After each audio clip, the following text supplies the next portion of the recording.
You're listening to an event from the U.S. Institute of Peace, part of the USIP podcast network. For more information about our work around the world, visit usip.org and check us out on social media.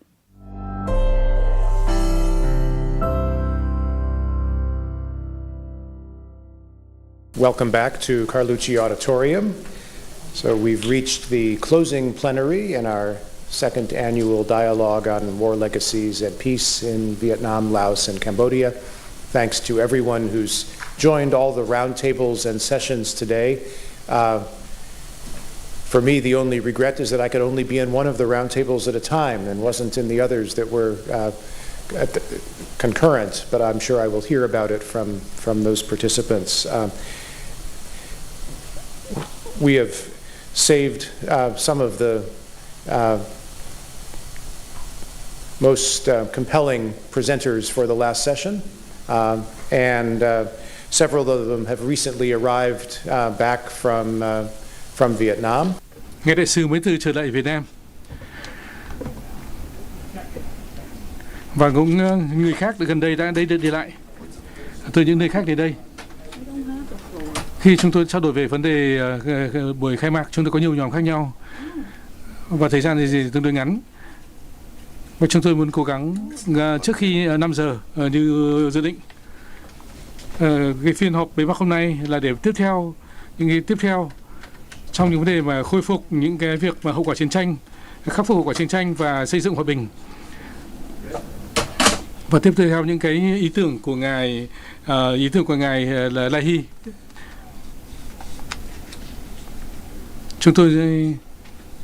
Chúng tôi muốn biết được làm sao đạt được đến ngày hôm nay, và làm sao chúng ta bước tiếp theo là gì giữa đất nước và con người dân của chúng ta. Chúng tôi rất hân hạnh giới thiệu ngài đại sứ Marc Knapper, là người đại sứ đặc biệt toàn quyền của Hoa Kỳ tại Việt Nam. Ngài đã làm việc là phó trợ lý ngoại trưởng, cũng như là trong làm việc ở Việt Nam, và ngài nói chuyện cả tiếng Việt rất là giỏi. Ngài đã tham gia cùng với sự kiện gần đây với ngài Tổng thống Biden. Ngài ở đây để chia sẻ những câu chuyện của chúng ta.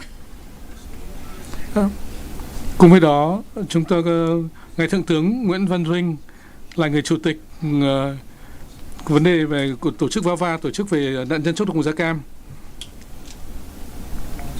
Ngài thì có rất nhiều kinh nghiệm, là chủ tịch của VAVA, là người thành viên của Ban Mặt trận Tổ quốc Việt Nam và thành viên đại diện Quốc hội của Việt Nam khi mà ngài nghỉ hưu. Chúng tôi có tiến sĩ Phạm Lan Dung, là quyền hiệu trưởng quyền Học viện Ngoại giao Việt Nam, trực thuộc Bộ Ngoại giao. Bà cũng là phó chủ tịch của Hiệp hội Xã hội về luật và tổng thư ký chủ tịch của Việt Nam. Bà Dung có bằng tiến sĩ và bằng cao học về DAV và trường của quốc tế.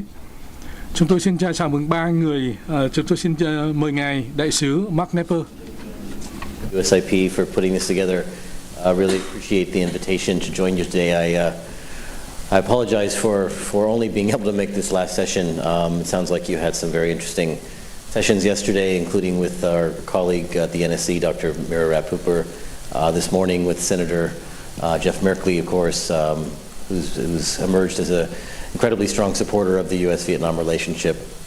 But I guess before I begin, I would like to just note the passing of General Nguyen Chi Vinh, and of course someone who had contributed so much to our two countries' relationship over many years, including the reconciliation between our two nations, and so certainly have my and our government's condolences on his passing.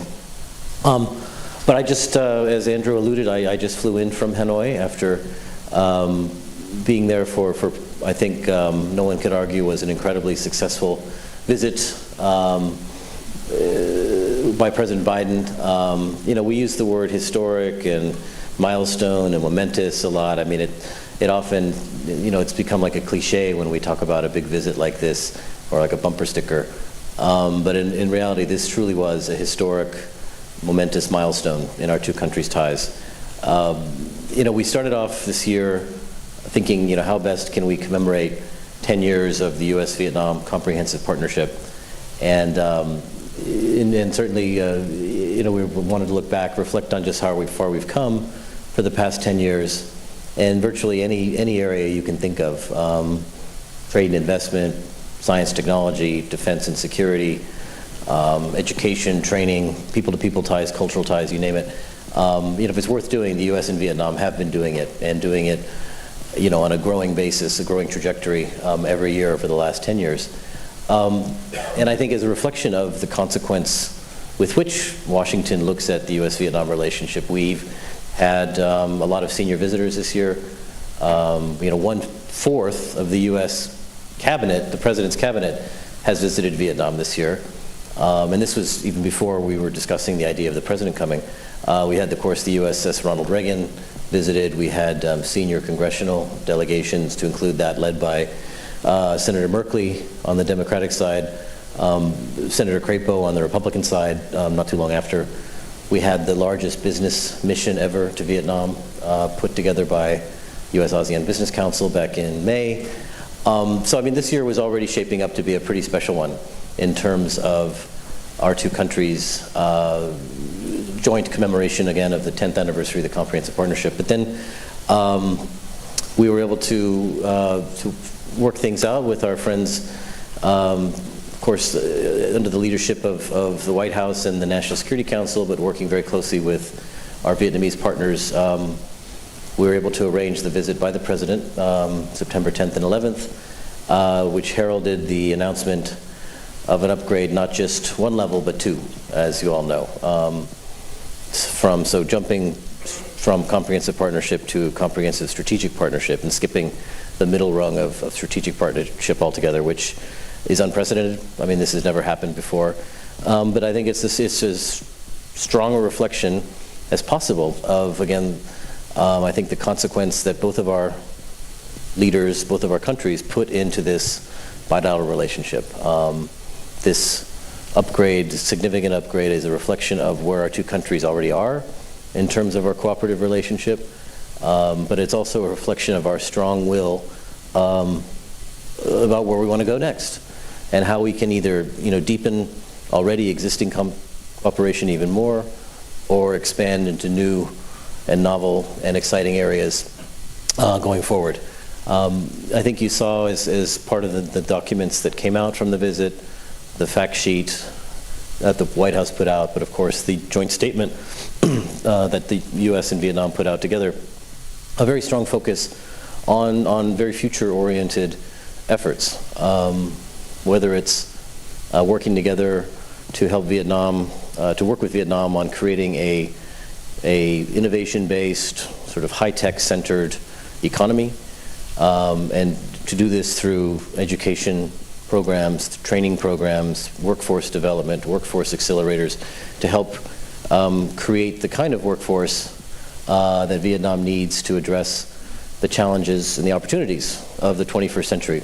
And so we're very pleased that there were so many concrete announcements as part of this visit that will involve training and education, and really, the United States aligning itself with the very significant and ambitious goals that Vietnam itself has set for its future, whether it's to be a net zero carbon economy by 2050, whether it's to be a high income economy by 2045, whether it's to be a digital economy by 2030. These are all goals in which the United States is proud to be a partner of Vietnam, and I think either by intention, sometimes by accident, but regardless, with great focus, the United States and Vietnam have ended up being virtually on the same page for all of these things, and we're very pleased that we see ourselves as part of the future that Vietnam has set for itself. And so I think it's important to remember that the United States very much wants to be to partner with Vietnam, to deepen this partnership, to look for ways, again, that we can expand existing cooperation, but also look for new and exciting areas of new and different cooperation. But all the while all this was happening, and a lot of focus on high-tech cooperation, Prime Minister Pham Minh Chinh and President Biden met with tech leaders from both countries, including Vietnamese sort of name brands like VinFast, Vinigames, FPT, Momo, Vietnam Air, and I know I'm missing one, the Texco, and they had great American companies as well, like Boeing, Amcor, Global Foundries, Marvell, which is a semiconductor maker. We had Intel there and Google. So again, trying to figure out ways our two countries' leading tech firms can work together to help usher the way forward for a future in which the United States and Vietnam are very, that our two economies are inextricably tied together. And I can't think, again, of a more public or more resounding way to show the world, to show our two countries, to show our two peoples, that the United States and Vietnam are moving forward shoulder to shoulder together in a future in which our fates are tied so closely. But as all this focus on the future was taking place, and I guess circling back to the theme of this last 2 days at this dialogue was, of course, the very strong recognition about the importance that reconciliation efforts have played in bringing our relationship to where it is today. Recognizing that our efforts at reconciliation predate even normalization. Of course, we're in the 28th year since normalization, but we just celebrated the 30th year of joint field activities between VNO SMP and DPAA. And not to mention all of the work we're doing, whether to address war legacy issues, whether it's the search for the ongoing search for missing American service members, and hopefully the accounting for them. Now the efforts underway to help Vietnam account for its own fallen through both archival research at Harvard University, and I know Tony's in the audience somewhere. Where are you, Tony? There he is. As well as DNA analysis, something led by our U.S. Agency for International Development. I saw Tony Kolb. There he is in the back. Thank you, Tony, for your efforts there. But also UXO remediation, led in part by the State Department, but also many different international groups like Peace Trees, excuse me, Peace Trees and Norwegian People's Aid and others. And then, of course, the Bien Hoa, the overall dioxin remediation effort, which successfully concluded at Da Nang a couple of years ago and is now underway at Bien Hoa. But all of these areas are areas in which the United States and Vietnam are working closely together. The United States is fully committed to seeing these through. And I think on the occasion of the President's visit, we had a very moving event in which you had a couple of American veterans who live in Vietnam, and you had a Vietnamese veteran come together, and we handed over the diary that belonged to this Vietnamese veteran. And at the same time, some items were handed over from the Vietnamese side to our side, personal items that had belonged to American soldiers that were being returned to us, as well as turning over archival research. Again, thanks to Harvard University, we handed that over to the Vietnamese side. And so really, so against the backdrop of this summit that was very focused on the future and high-tech cooperation, innovation, entrepreneurship, creativity, still there was this very strong recognition about the importance of ongoing efforts and cooperation to promote reconciliation, to continue to address war legacy issues. And this is something I think that we in the United States are certainly committed to going forward. And I would just conclude by saying the final event the President did before going to the airport, and I know many of you saw this in our own, where's Major Chung? He was part of this, there he is, was when the President visited the John McCain marker there by Chuk Bak Lake. I know we all know it. But again, very moving for him to go with Senator John Kerry to honor the memory of Senator McCain, and really that sort of tableau of the President with Senator Kerry in front of the marker to John McCain, and just the recognition that it took great courage on the part of, these two individuals, Republican and Democrat, but also joining hands with people of great courage in Vietnam, who at the same, around that time, Nguyen Ca Thach and others, who strongly believed in the importance of reconciliation, the importance of trying to address issues related to the war, to try and normalize our relationship. And so I think it was very fitting The president on his way out of Hanoi stopped there to acknowledge the role that John McCain played. Again, honoring the past, but with a very clear vision and very strong focus on the future of our relationship. So I'll stop there. I've probably gone on too long, but it was, again, no overstatement to say this visit was truly historic, and it's truly an honor. Our Deputy Assistant Secretary Melissa Brown was there as well. We had fun putting that visit together. But yeah, it truly a once-in-a-lifetime experience. So thank you very much.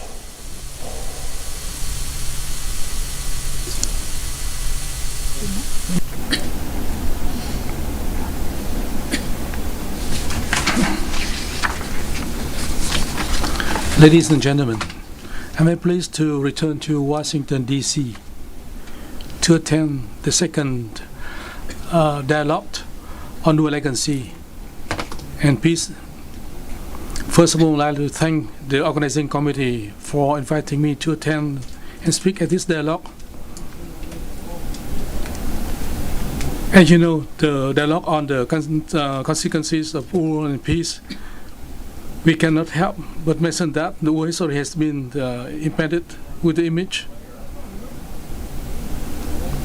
We cannot forget to report about the history of war, which recorded many wars. Every war is very devastating, and the consequences is enormous. That causes a lot of damages in terms of people and assets. So many civil structures, the buildings, the agricultures, the cultures never be restored. The consequences of war are extremely huge. It is an obsession in the mind of every person. Remnants of war take many years for people to recover from the war-torn economy. In Vietnam, the chemical war was even more brutal. Even though the war has been over for nearly 50 years, the overcoming of the consequences of war is still somewhat that all warring parties must pay attention to. Vietnam has made great effort to heal the wounds of war, improving the environment, killing mice, and take care of taking care of the people, provide the social policy. The legacy of the war has left Vietnam many sorrows, losses, and severe consequences for many generations of Vietnamese people. Recently, in the spirit of putting aside the past, look forward to the future, Vietnam and the U.S. has continued to promote more effectively and practical solutions to heal the wounds of the war. After 28 years of Vietnam's and U.S. normalization diplomatic relations and 10 years establishing the comprehensive partnership,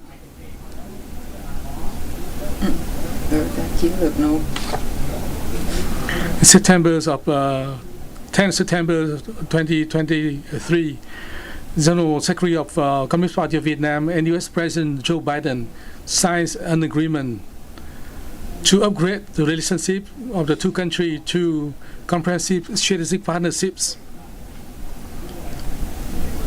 The cooperation to overcome the consequences of war is considered the foundation of the two countries as contributing to the process of the reconciliation, building the trust between two countries, opening the new opportunities for cooperation. In that spirit, series of proposed projects has been being implemented, recognizing joint efforts in Vietnam and U.S. cooperation on overcoming the consequences of war, including the completion of the detoxification project in Da Nang, and continue to implement the Dioxin project in Bien Hoa at Bien Hoa Airport, and the project to support improving the quality of life of the people impacted with the Agent Orange. In 8 provinces, the project for communications on overcoming the post-war bomb, mines, and chemical agents. The U.S. and the Vietnamese government, U.S. government has sponsored a number of the programs for Vietnam for nearly 3 decades, with the purpose of cleaning the landmines, explosive materials, educating about the risks of mines and explosive materials. Although the U.S. government has provided aid to Vietnam, but that aid is still very modest compared to the consequences, the serious level of the consequences that the U.S. goes to the Vietnamese people. But the support and focus on the certain environmental issues, while the taking care of the people, of the life of the victims of orange agents and dioxin are still very limited. Many have passed away because they couldn't wait. They don't have time to wait. Actually, the pain of the consequences of war still haunts the living and have not been completely resolved.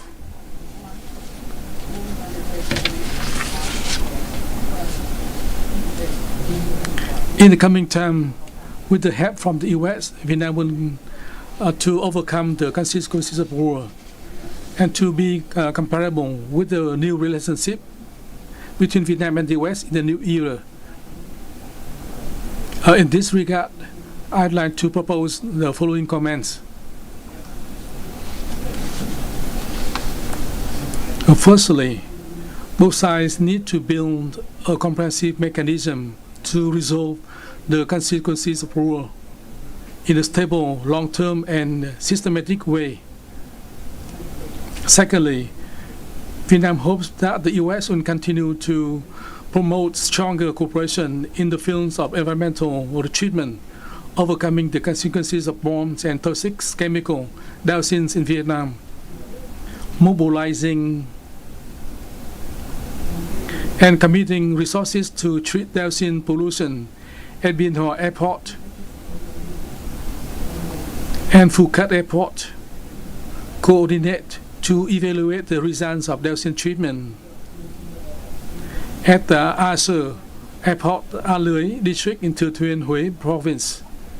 Thirdly, continue effectively implement projects to support improving the quality of life of people with disability and victims of orange agent, and provide additional resources to support the orange agent victims to improve their life, which has been visible.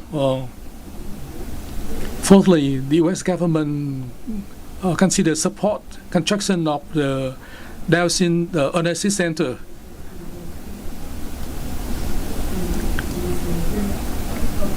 and medical examination and treatment facilities, rehabilitation facility, and provision of medical equipment to help victims of orange agent, to help them improve the life and prevent the inheritance and transformation to other generation. Fifthly, to promote communication focusing on implementation or displays of contents and cooperation between Vietnam and the U.S. to overcome the consequences of war and the chemical toxics.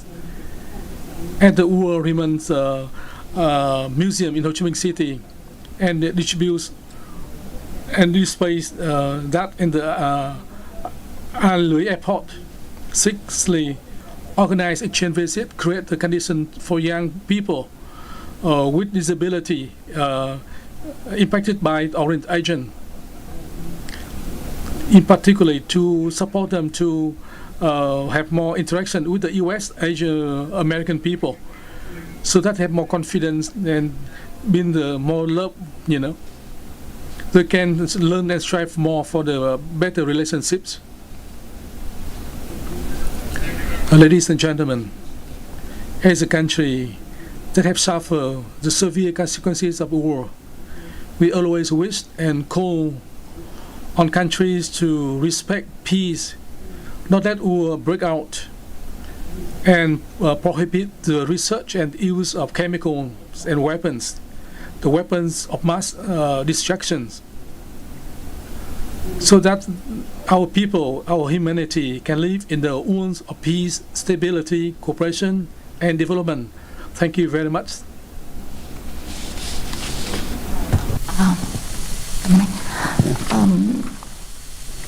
First of all, let me express my sincere thanks to the USIP for allowing me the opportunity to be here today. I remember during the first half day of the dialogue, Ambassador Ted also said that we have to be sincere about the past. We have to look at the past and tell the young generation what was going on between the two countries.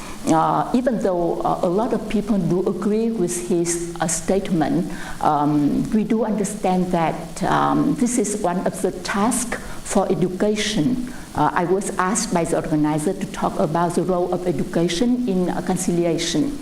And we know that it is one of the main tasks of education is to help the young generation to understand better about the war.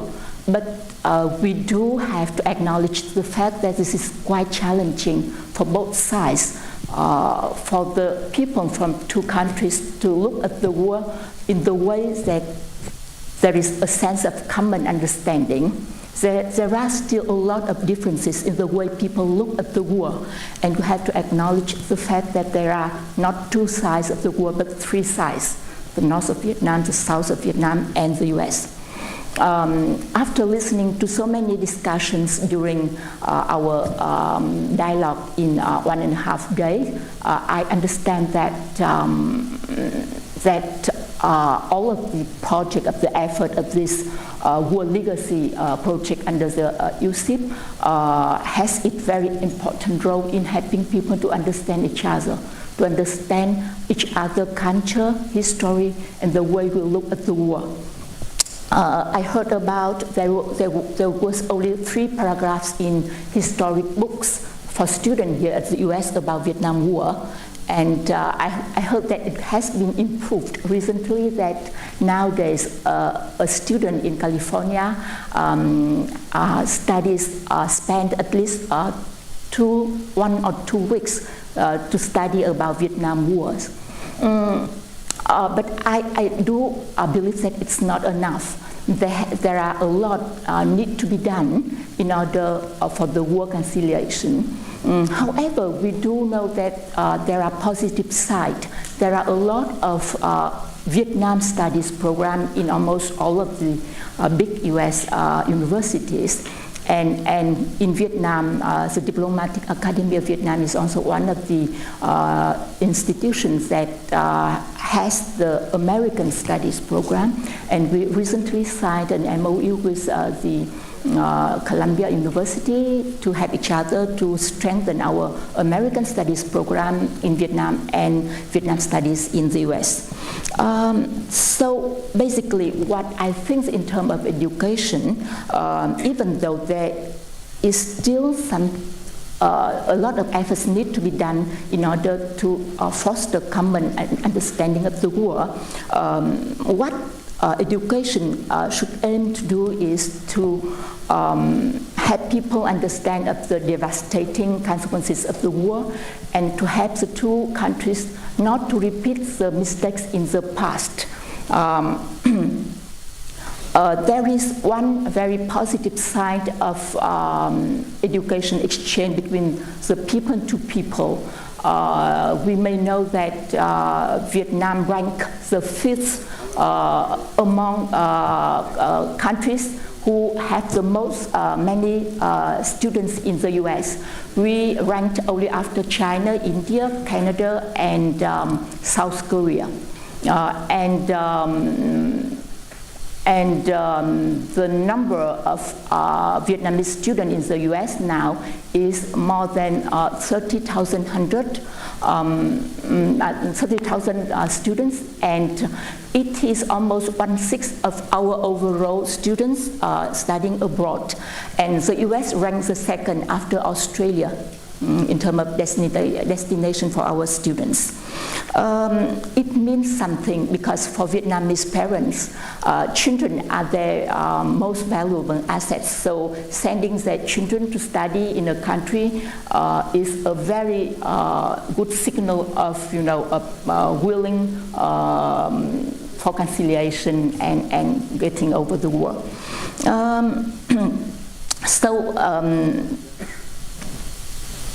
I think that after what happened last Sunday, people said that we now enter a new chapter of our relationship, and what education, what is the aim of education in the comprehensive strategic partnership term. I think that this is very good term for education to be a leading factor in terms of helping the two countries to fulfill all of the objectives stated in the joint statement between the two leaders of the countries. And the keywords are high technology, semiconductor production, and digital innovation. So the cooperation between the two countries in terms of training of the high-tech workforce is one of the win-win solution for the two countries. And we know that that Vietnam can play some role in the semiconductor market, in the semiconductor production chain. But if we look at the example of Taiwan, it needs like at least 10 years for Taiwan to develop its high-tech workforce semiconductor engineers. So we are looking forward for the cooperation between the US and Vietnam in terms of helping our country to build up and to develop our high-tech workforce. And last but not least, there is a lot to be learned from the team of a strong supporter of the US-Vietnam relationship from both countries, and members of that team of the provocateur for our relations are ambassadors of the US to Vietnam, including Ambassador Marc Knapper. In the luncheon organized by our president to President Biden, we met with Ambassador Marc Knapper, with Dan Crittenbrink, and many other Vietnamese ambassadors to the US. And they are all very, very optimistic about our relations. And what I'm looking for is you sharing with the young generation of how miracle you have, efforts you have done in order to bring the two countries to where we are now. And with that, I would like to end my speech, and that is one of the other objectives for you in the remaining time of your term. Thank you very much. Please join me in thanking our three distinguished speakers. Xin cảm ơn ba người trình bày của chúng ta, và mỗi đóng góp của mọi đóng góp của tất cả đóng góp về quan hệ của Hoa Kỳ và Việt Nam.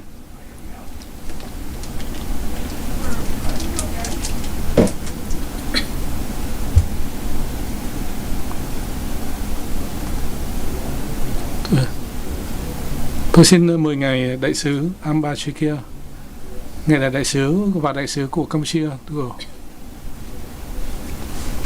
và ngài bà phó trợ lý ngoại trưởng ngoại giao về Brown về Đông Nam Á của Bộ Ngoại giao Hoa Kỳ.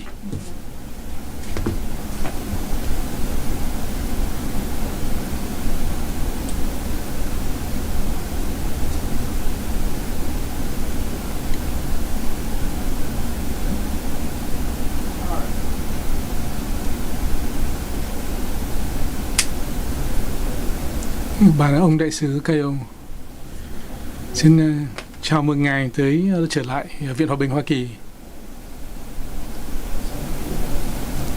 Đây là nhiệm kỳ năm thứ 2 của ngài tại Washington.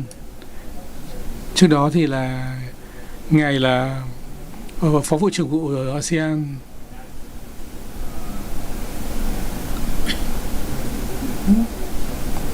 Và là tổng thư ký của chương trình về châu Á, và ông đã ngài trở về Campuchia, là cố vấn của hiệu trưởng của trường ngoại giao, và sau đó là thứ trưởng Bộ Ngoại giao, cùng có bà Marcelisa Brown, phó trợ lý bộ trưởng phụ trách về Đông Nam Á của Bộ Ngoại giao, và cái công việc về biển như là đất liền. Bà đã làm việc tại Jakarta, Singapore và có trải nghiệm tại Việt Nam.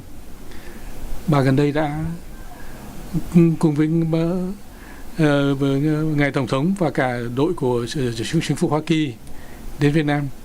Mối quan hệ giữa Lào, Việt Nam, Campuchia, và chúng tôi quan tâm làm sao có cái tiến trình mà chúng tôi thấy được khu vực đã đóng góp vào mỗi nước, và chúng tôi tiếp tục và mong đợi phát triển với quan hệ với các nước.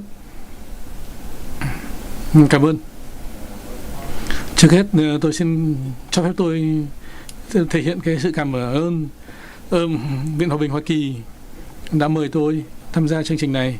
Đây là lần thứ 2 tôi ra chương trình này. Tôi rất hạnh là Campuchia được tham gia vào chương trình về hậu quả chiến tranh và những xây dựng hòa bình. Chúng tôi tiếp tục thì tôi xin chúc mừng Hoa Kỳ và Việt Nam trong quan hệ mới. The partnership between the two countries. Well, you see, in the U.S., most people know as Vietnam War, but actually the war in that region is included in the whole three countries as Indochina countries. Cambodia has been being bombarded since as early as 1968. And that is one of the reasons why the politicians in Cambodia got differences and then led to the breakup and civil war in 1970s.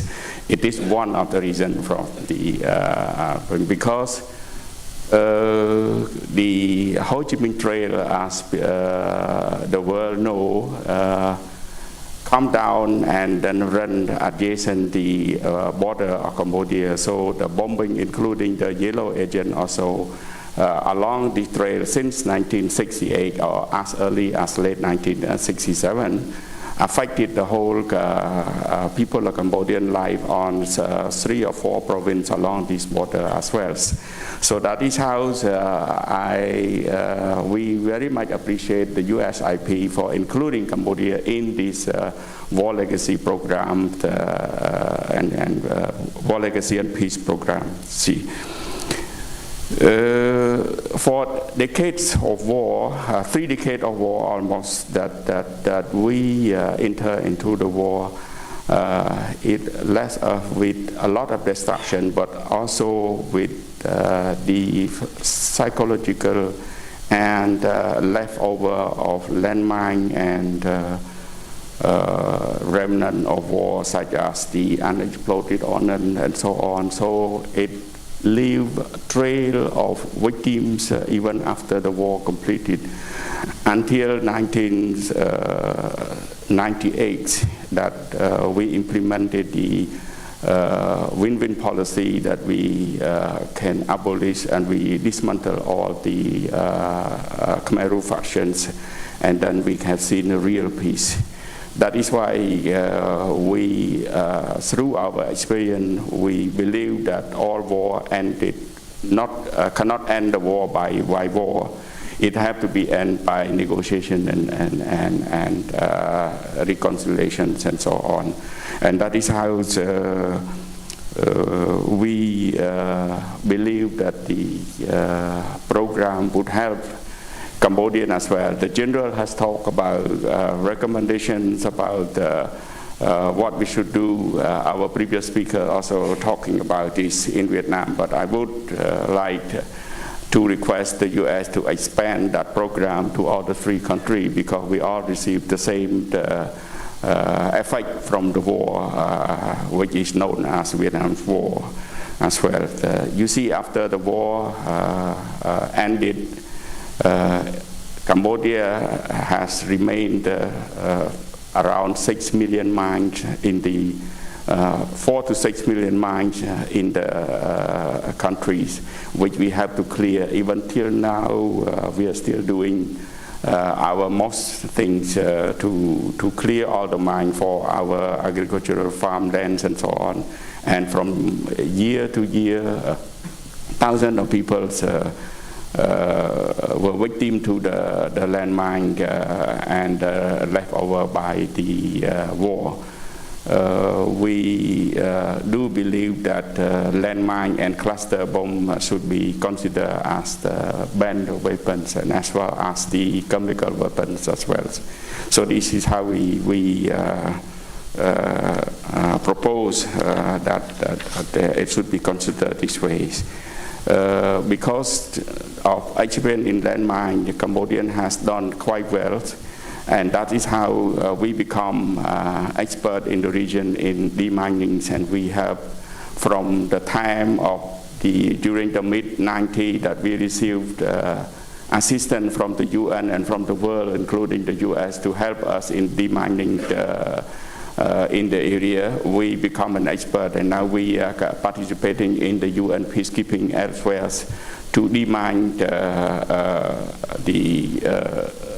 the area of the infested with landmines and remnants of war.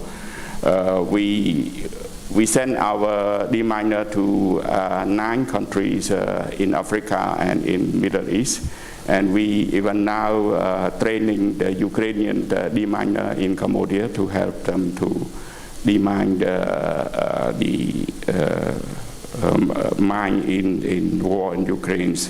We also have cooperated quite well with the US in the field of MIA and POW. Our cooperation has done well, and it remains around 40 remaining of the MIA left inside Cambodia.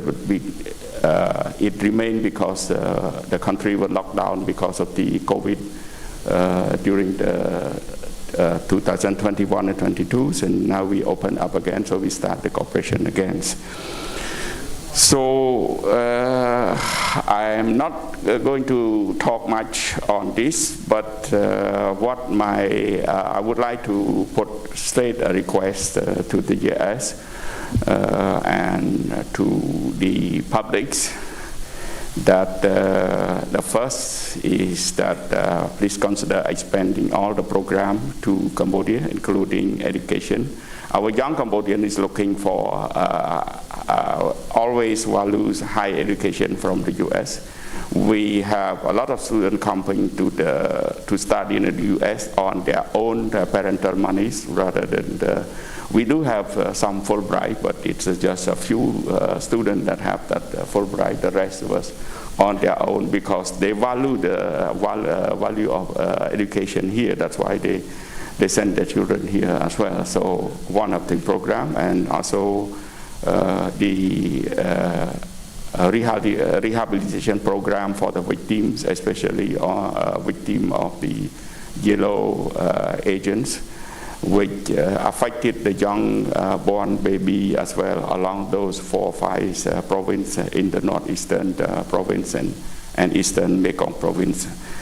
And also the last of our request is that we have left with the debt of war, which we consider as a debt of war, and we would appeal to the US if it converted the debt into humanitarian assistance on this program.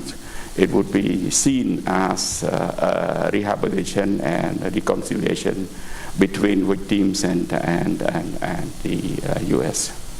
I thank you. Thank you very much. Great. So I have the privilege of being your last speaker, so I better keep it interesting. One thing I will say in my very long title, in reality, where I really focus is across all of Southeast Asia. And often people ask me, why have I focused my whole career in Southeast Asia? And I'll tell you, it's exactly because of what we're discussing today It's the idea that you can still be so forward-leaning and look to the future while also paying great respect and learning from the lessons of the past. So when I think about Vietnam, of course, we're still riding the high of the president's visit, and it truly was just such an honor to be part of it, and so much hard work to get there, but really proud of what we accomplished. Then when it comes to Laos, they're taking on the ASEAN chairmanship. This is a really a big role for any ASEAN member state, but looking ahead when we have the continued war in Ukraine, when we have the escalating crisis in Burma and how to deal with that, it's a really big responsibility. And then when it comes to Cambodia, we've got a new prime minister. We've got a lot of opportunity to do new things and continue to build on our success. I also have a soft spot for Cambodia because Khmer was my first language I learned in the Foreign Service. And for those of you who speak Khmer, you know that that is not an easy feat, just like Vietnamese. It's a very difficult language. So there was a lot of blood, sweat, and tears to accomplish that. But so I thought I would focus, since we had so many other esteemed colleagues on the panel focusing on Vietnam, talk a little bit more about Cambodia and about Laos as well. I will note that throughout the whole planning for the upgrade to the Comprehensive Strategic Partnership for Vietnam, there was constant discussion about needing to honor the foundation that legacy issues offered. It's the very reason we were able to upgrade, because we had made so much progress and done so much together. So one thing, as high-level officials working on Vietnam, we often have to brief our principals to remind them that we haven't put everything behind us. Part of our future is acknowledging that our past still matters and that there's no need to forget the past. In fact, we need to make sure that we continue to acknowledge and recognize that. But turning more across the region more broadly, we have spent, the United States, more than $665 million US across the region since 1993 to focus on UXO. The goal there is, of course, to remove the dangerous items and then help those communities be able to heal and be able to grow. But of course, the reason that we're able to do so much is because the people of Cambodia, the people of Laos, and the people of Vietnam, they're the ones who are doing this work day in, day out of finding and clearing those landmines in the UXO. I certainly can say that their dedication is truly inspiring. The continued partnership that we have with Cambodia, with Laos, with Vietnam is the reason that the United States has been able to provide such substantial levels of funding to our UXO programs across the region. Just last year, we provided more than $80 million to address UXO issues in these three countries. And of course, funding matters, but it's not the only way that we can have an impact. I think it's always important to step back and think that our goal is for people to live safely and let them live in peace. Let's talk about Cambodia first, a little bit more in detail. We have been working since 1993 on both UXO and landmine contamination issues. Over the past 30 years, we've invested $190 million to conduct surveys, to clear mines and UXO, and also to build national capacity. My understanding is Cambodia is aiming to be mine-free by 2025, yes. Which we know is right around the corner. And so the goal is for us to partner together to continue to address war legacy issues, including the reduction of UXO contamination, but also, as the ambassador noted, accounting for missing U.S. service members. We fund a number of implementing partners. We've got friends at the Mines Advisory Group, at HALO, H-A-L-O. I know you're out there. I'm blinded by the light, but you're in the crowd or on screen. Cambodia has also quite a significant internationally recognized capacity in the Cambodia Mine Action and Victims Assistance Authority, and then also the Cambodia Mine Action Center. I think we've seen really significant progress for survey and clearance objectives in Cambodia.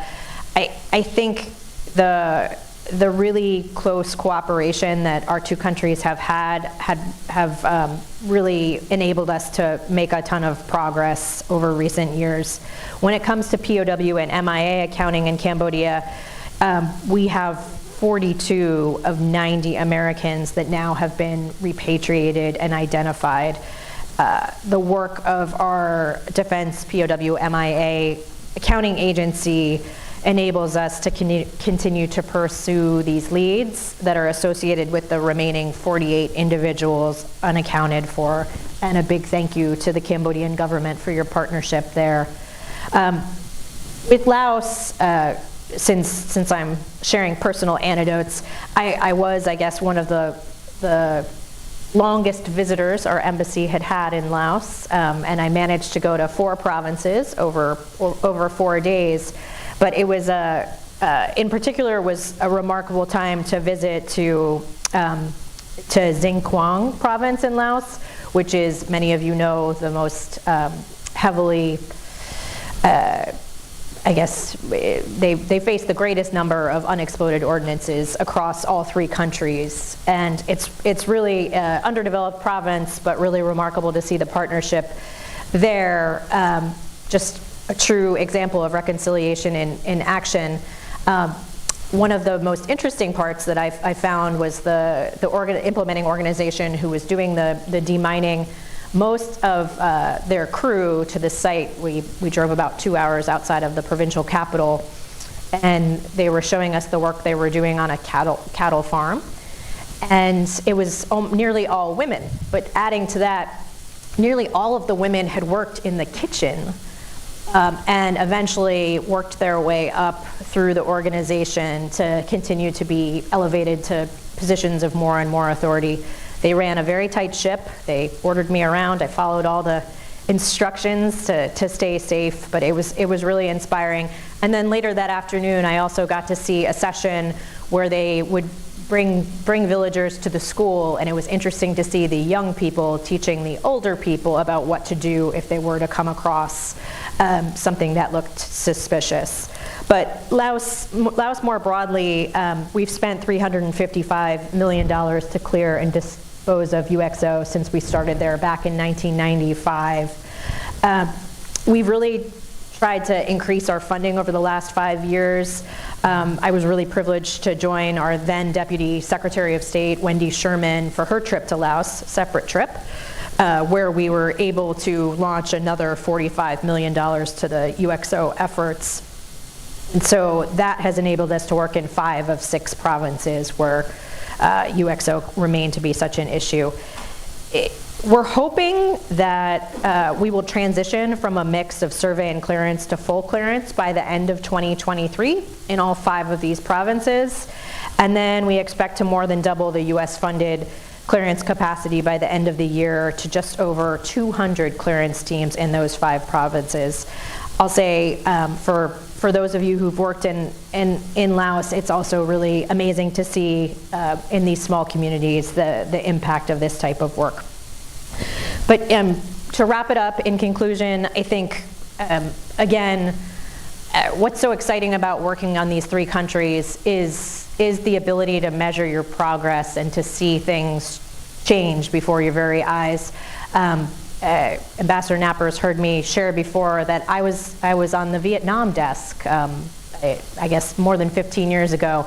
And what's most remarkable is I was part of the effort to shift US policy on Agent Orange, where before we weren't undertaking dioxin remediation, and now look at where we've come, where we're working hand in hand and jointly cleaning up the dioxin and continuing to contribute more money. So again, I hope you all, I recognize all the great work, all the great conversations over the past 2 days. It's just, I hope you share the same enthusiasm. It's pretty amazing to be able to look forward and back at the same time and feel optimistic, see what else we can achieve by continuing to work closely together. I can say that the United States has their eye very focused on Vietnam, on Cambodia, on Laos, and War Legacy will continue to be an issue that we will never fully put behind us, it will only make our partnership stronger. So thank you. Thank you very much.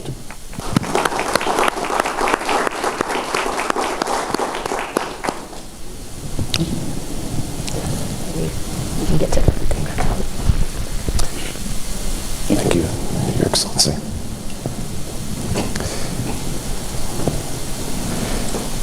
So we actually have an encore.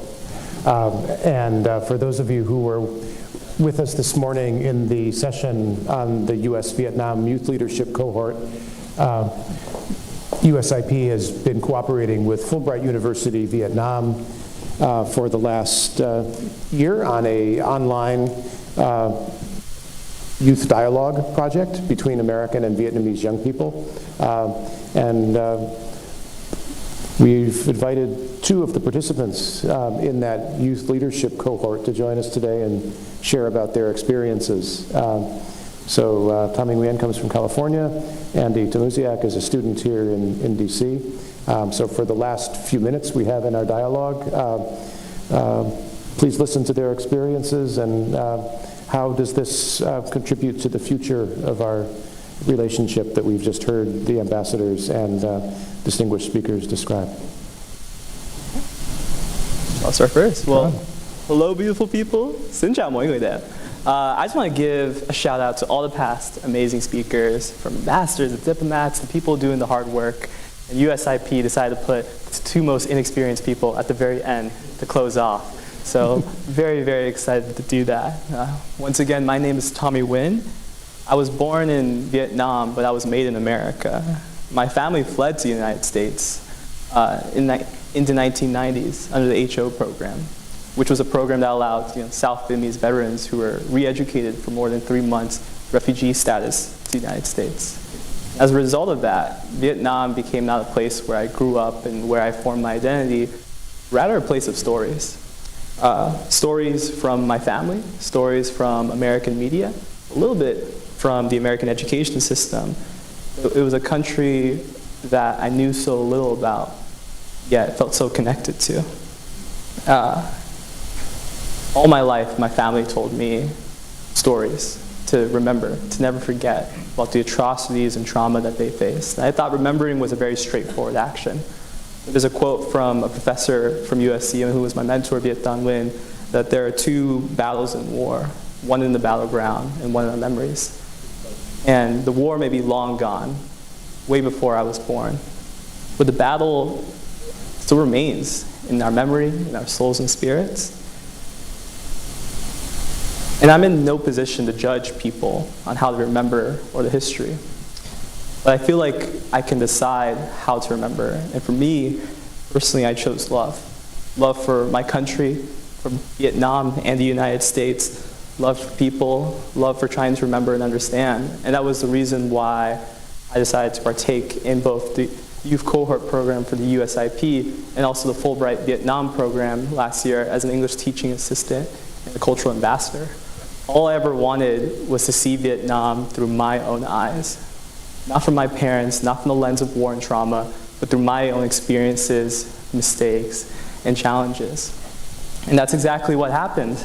The interesting part, though, was when I got in, I requested to be down south to get to know South Vietnam. And for better or worse, I got placed in Lang Son, Vietnam, which is 10 kilometers from the border of China in a very northern region in Vietnam. And I was scared because no one in my family had ever gone to the north.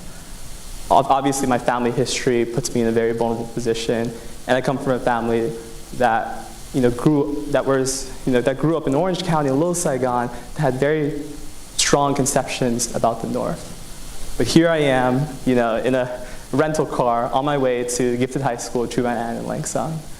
And it ended up being the most amazing experience of my life. I met people who were so loving, so hospitable, who showed me a Vietnam that was so different from the movies and the oral histories that I learned about. My students were my greatest joy.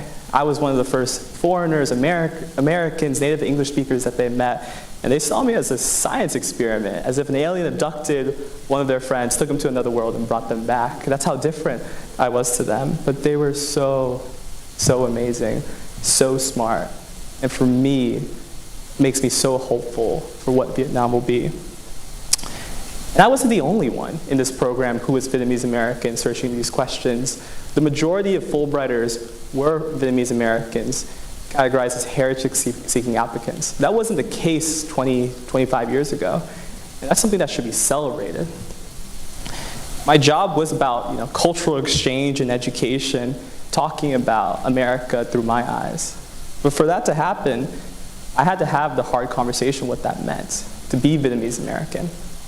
It was so interesting because I thought I would have to find a way to be navigating kind of the rules in Vietnam and trying to figure out a way to discuss that. But my first day in class, one of my students said, teacher, tell me all about the Vietnam War. Are you an anti-communist? And I was like, man, you're really putting me in a really tough position right now. But it's important, those hard conversations, because that's what we're leading into. It's peace. That's true peace, having these tough conversations that are necessary, this open dialogue. And for me, that's the most important part in terms of next steps when we talk about a reconciliation framework of having an open space and dialogue to include South Vietnamese narratives. Because South Vietnamese culture is Vietnamese culture, from Paris by night to the remittances and support from the diasporic Vietnamese community. It's already a part of Vietnam, just not yet in our educational systems. I feel like a lot of the conflicts that occur between the diasporic community in Vietnam comes from a lack of understanding. So we need open spaces where we can talk and carry about our experiences. In terms of specifics, following models like Fulbright University, for example, that encourages an open dialogue to talk about the Vietnamese American refugee experience, about boat people, about the war, in a way where we can feel safe and add to the diversity to Vietnam. And the United States also has a lot of work to do on their end as well, in terms of decentralizing the American experience and advocating for different voices from not only Vietnamese Americans, but the Hmong people and the ethnic minorities that serve the United States just as patriotically. And also investment into Vietnamese Americans like myself. The Fulbright experience changed my life. Whenever I think of Vietnam, I don't think about the war or the trauma. I think about my students. I think about the karaoke nights when we ate, bánh mì nướng or bánh tráng or vịt quay, which is like the specialty in Lang Son. I think about all those memories. But it shouldn't be as exclusive as the Fulbright program or these academic conferences. It should be something that requires investment from both the United States and Vietnam to promote Vietnamese language classes for the diaspora community that still struggle with their Vietnamese, including myself, because I still sound like a baby in Vietnamese, to opening up Vietnamese American education centers in Vietnam that incorporate the Vietnamese American history into Vietnam. It's a tough battle. It's a hard conversation to have. For me, it's also very fun. My whole time in Vietnam talking about these issues, every time I had these intense debates with my students, it was always from a place of love and understanding. And I hope I can continue to do that through the Youth Cohort program, and I have been through USIP. I'm so excited for what's next. Thanks a lot, Patty. Andy? Thank you. That was wonderful to hear from you, Tommy. I really enjoyed that.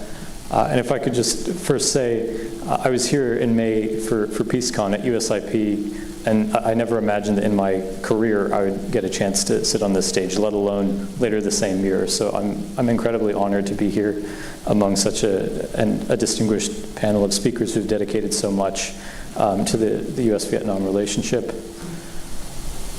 My story is very different from Tommy's. I was born in 2001. I grew up in Boulder, Colorado. My mother is American of Italian descent. My father's Canadian of Polish-Ukrainian descent. My mom grew up in Louisville, Kentucky, and had two half-brothers that enlisted in the Navy during the Vietnam War. Neither served on the ground and thankfully returned from the war uninjured. So in my childhood, discussions about the war didn't figure very prominently whatsoever. I learned about the war in bits and pieces, and I think in this way our experiences overlap somewhat. Our knowledge of the Vietnam War is made up of a piecemeal collage of stories, media, films, music, textbooks, and I think this is common among many young people born after reconciliation began without direct experience with the war. But despite this detached experience of many young people have an outsized impact on the outcome of reconciliation. To jump back to the quote Tommy mentioned from Viet Thanh Nguyen, which I find very influential as well. It's true that wars are fought once on the battlefield and again in memory, but I think that the population that participates in the war in memory tends to be much larger than that group that ever participated personally. So to continue promoting peace in the long term, I believe it's essential that we invite and encourage participation in peace building from a generation that doesn't know the war in the way that those who began the reconciliation process do. And that's what inspired me to join this cohort. Youth involvement in reconciliation, I believe, is especially important now because of the timing. As we approach 50 years since the end of the war, efforts are ongoing, as others have mentioned, to redress the harm done by Agent Orange, remove UXO, and return remains of those missing in action. But the numbers of people with direct experience with the war are diminishing. I had the chance to go this spring to the Vietnam Veterans Memorial here down on the National Mall for Memorial Day. It was my first experience doing that. And to see the commemoration process. What I found was a very dedicated group of veterans and their families who come on an annual basis to pay tribute. I also noticed a lot of empty seats and few young faces amidst the crowd. So this creates a difficult question for those hoping to involve young people in this reconciliation process, which is how do you encourage participation and care about an issue which many young people don't have direct experience with. And this kind of set the context for my group's project within the cohort. I'm in the memorialization group. So when we were initially brainstorming about how to approach this, the first thing we asked ourselves is, what is the first thing students think about when they're asked what they know about the other country? And between the Vietnamese and American participants in our group, the thing we agreed on was that war and its brutality is the first thing that comes to mind for many students who may not have much experience outside the classroom. This inspired us to investigate more about how the war has been memorialized. And the National Monument Audit, which records over 2,200 different memorials to the Vietnam War here in the US, of those, only about 189 mention the word peace, and none mention reconciliation. This conflict, because of the length and trauma that it's imposed, as well as the extent and quality of the reconciliation, the process that followed, makes this a unique opportunity, I think, to explore the possibility of shifting our focus and memorializing peace on a large scale. As memorials have tremendous power to influence emotions, using memorialization to emphasize the remarkable and hard-fought gains, hard-fought nature of the reconciliation process, I believe can help strengthen people's commitment to learning more about each other and building meaningful relationships. I think it's important to note, though, that such an approach wouldn't seek to downplay the significance of the war, but rather contextualize it with the remarkable reconciliation process that's followed. This process should not diminish at all the trauma or harm suffered by victims of the war, but rather seek to honor them by opening a door to a future of peace and enduring relationships where never again isn't just a saying, but a reality. Of course, not all young people will become experts on the history of U.S.-Vietnam relations. I'm the furthest thing from that. But I believe that increased knowledge about the reconciliation process through physical memorials to peace, through educational curriculum, art, film, and other creative approaches will invite future generations to participate in writing a new chapter in the U.S.-Vietnam relationship. whether it means involvement at the community level, in travel, business, educational exchange like Fulbright. So I'm incredibly honored to be a part of this cohort. I've learned so much from the experience, and I'm grateful to learn about this process. Thank you. Great. Thank you both for being here. It's amazing. Thanks to Tommy and Andy and all of our speakers, as well as moderators throughout the last day and a half. I think you all have put it more eloquently than I can about the meaning of reconciliation, the process that we're going through, the need to build relationships among people and have a vision of the future. And that's what we're aiming to do here at USIP, is to bring together diplomats, military veterans, young people, Vietnamese and Southeast Asian Americans, to share our own ideas and visions of how we can contribute to building partnerships and peace among our countries. So again, thanks everyone for being here, and we'll see you again next year. Thank you for listening to this event. If you'd like to listen to more events or explore our other podcasts, visit usip.org/podcasts.